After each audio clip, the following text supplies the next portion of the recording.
آیات میں براہ راست خطاب عیسائیوں سے ہے۔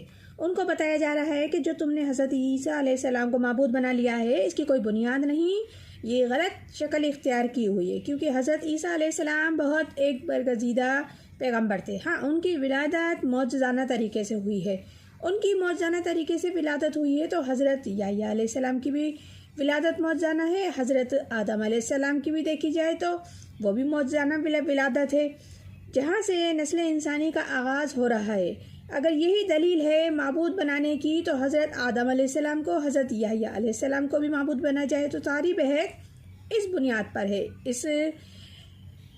ان آیات میں۔ تو ارشاد ربانی ہے ان اللہ اصطفیٰ آدم نوح و آل ابراہیم و آل عمران علی العالمین۔ ہم نے بے شک منتخب کیا ہے آدم کو، نوح کو، آل ابراہیم کو